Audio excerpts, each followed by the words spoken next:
Yeah, to say the least, Dana. That was in real time when you have a major injury like that. Way different than when you have time to actually practice and game plan. When we were coming into the season, we went with the four-guard lineup based on Garrett's ability to rebound and shoot and create mismatches. And we felt like putting Mike at the five would certainly be a total mismatch for other teams. So we had two pretty good games with that game plan. We felt like Penn State, we played okay at times, and then we felt like SEMO, we scored 60 and a half in that second half down there with that type of lineup. And we were probably looking to redshirt a few guys and try to build the program. So we've had to totally reinvent ourselves in the last 5 days. Then, after the game, we played Sunday. We had the whole team come down with some illness, so we didn't get to practice Monday or Tuesday. And our plan was to just watch tape Monday, practice Tuesday, and get the kids out of here, and then come back Saturday. So we'll be off Wednesday, Thursday, Friday, come back Saturday. So we didn't do anything for 5 days. So we really been getting after it from last Saturday till today, and then we'll leave tomorrow for a 2-game road trip. So we're going to take a couple guys, that probably haven't been playing a whole lot, and throw them into action. But I think having these 5 days to kind of regroup have been really good. I've been very pleased with, our leadership with Michael and Jameer and Shamar. Some of these guys that have been around have done a real nice job. And we got to play, much, much better than we did over the weekend. I thought we certainly had our chances. Edwardsville was a crazy game. Before that shot, there was a tip ball in the backcourt. In the front court that went to the back court, and it was actually a blown call. It was something that nobody talked about. I didn't want to talk about it Saturday night because I didn't want to make an excuse, but there was some crazy, crazy plays. That one in particular, the game should have went to overtime. And then I thought on Sunday, Niagara did a masterful job of playing pack line defense and really packing it in, and we certainly had our offensive struggles. But you're looking at our team, we're probably 2 possessions away from being 4-1, but we're not. You are what your record says you are. So we've got to come out against Milwaukee and play much, much better. It's a team that's very, very talented with Patrick Baldwin Jr., one of the most talented guys I've seen in my 5 years, if not the most talented at 6'9", ability to do a little bit of everything, a projected lottery pick. It's going to be a challenge, but I think our game prep has, been really good this week. Our guys are locked in, they're determined, and they're staying together. So now we just got to go do it, the next couple of days. When you say reinvent, what does this team look like now, and how tough is that to do? These 5 games are supposed to get you ready for what you're waiting for on Thursday. Yeah, I don't think you can totally Ryan, change everything, but I do think there's some strategic things you can do that I think you'll see on Thursday night that we just didn't have enough time. When you lose a guy during the game on Friday that was averaging 15 and 8 and has played in every single game. He started, I think, almost every game for 4 years, and then certainly those first 2 games. He was the heart and soul. He talked, he led, he guarded. He did a lot for us. So other guys got to step up. Just real quick, can he redshirt or what's the process? What we're doing right now is just trying to make sure mentally he's in a good place. He's coming every practice. He's been great. He's on one of those little scooters. I think the scooter jammed up on him today, so he's actually, he was at practice today, and he'll go with us. It's something we're going to sit down and talk about with he and his parents. I don't think we have a game plan yet as to whether he would come back or whether he wants to go try to play overseas or just go out in the real world. But Garrett's a guy that, first thing when it happened, he's like, Coach, I'm going to be with this team. He really came back to finish what we started, and he wants to be around. He's been a mentor to our young guys. He's one of our biggest influencers in our program. You always look at older guys that have influence on the young guys. He certainly did. He was our best two-way player. Akuche is really, really good. versatile. But Garrett did both. He guarded the team's best player every game, and he certainly got so much better offensively. This year averaging 15. But even last year, at the end of last year, he was killing it offensively. So I think it's a wait-and-see type approach with that, Dana, but it's going to be certainly up to him what he wants to do. Filling that production, is it more of a committee approach, or do you look at specific players and say you need to fill this in? Just how do you go about that? Yeah, I think that's a good question. I think it's a little bit of everything. I think it's, the four other starters and whoever we go with as the fifth starter, those guys got to raise their game. But we've had a lot of injuries. Owen Long coming off a wrist injury, really hasn't got into rhythm. He's a guy that I look forward to seeing his production.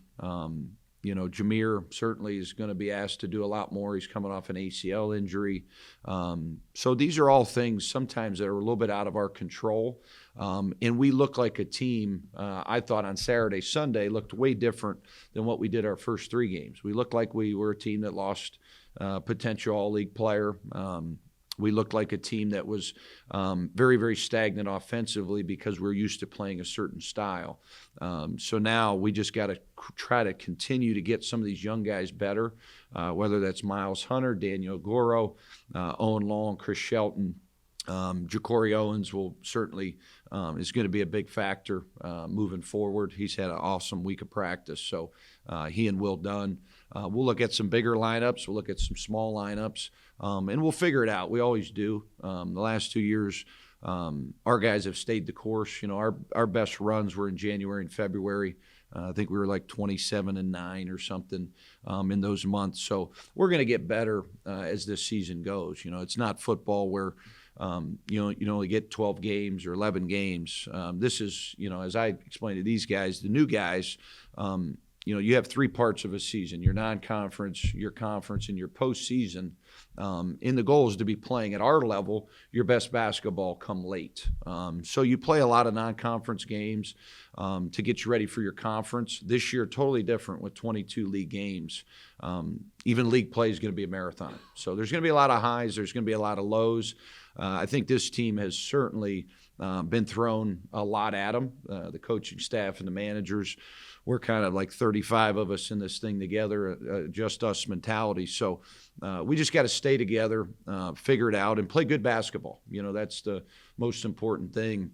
You look around our league, it's going to be a wide open league again. There's certainly 3 or 4 teams that have had great non-conference schedules, but now when you hit the reset button and you start playing games in December in your league, that's different.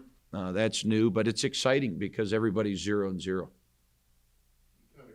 said you have to reset. You're going from non-conference, you only had 5 of those. Now you're going into conference, back to non-conference. I mean, it's very well documented the league has to do this, but how do you kind of reset that to, Yeah, I think it's going to be good for us because I don't think we're real happy with where we're at with the non-conference. So I look at it as a positive. 22 is a lot of games. So I can't really comment. Do I like it? Do I don't? I got to go through it. I'm just like the players, Dana. We got to go through this thing. I think from a fan perspective, it's got to be pretty neat because you start to understand who the other players are. Our whole thing for our guys is we have so many new guys. We got to know these guys on the front end. Usually, a team on the back end. Let's out prepare teams. Let's understand what guys do. And go in every game very, very well prepared and give ourselves a chance to have some success within a 22-game schedule. But, next week's going to be just as important because you turn around and you have 2 non-conference games. Really you play 4 non-conference games in a row after that with Canisius, Central, Westminster, and then West Virginia. So you're only going to play 2 before Christmas in your league. Then when you come out of Christmas, you're going to have 20 league games. So every game becomes that much more important in your league. So you want to get off to a good start. You're playing for seeding. You're playing to win a championship. In games, as you guys know, on the road are hard. It doesn't matter who you're playing. They're very, very difficult to get. So we've got to have a really good 48 hours in the state of Wisconsin. how would you describe your team after 5 games? Little bit of up and down. When you look at our team and you can score 60 points and a half, and then you go, 2 games later from SEMO, really 3 games later from SEMO, Your second game, you scored 60 and a half. It was just a beautiful basketball game. To 3 games later, struggling to score 60 in the game. I think a little bit up and down, I would describe it as, but I don't think it's totally their fault. I don't think it's anybody's fault. I think it's a product of what's happened with some injuries, and it's changed a lot. But going forward, I'm just as excited as I was to start because I like these types of things. I like trying to figure things out, and I think our guys have too. Certainly, what happened to Garrett is just painful. Anytime you see a kid work that hard and make those types of strides, emotionally, I think it was a lot for all of us to handle in a 72-hour span. I don't know if, people quite understand that impact when a guy like that goes out in the heat of the battle. I give our guys a lot of credit for beating St. Thomas.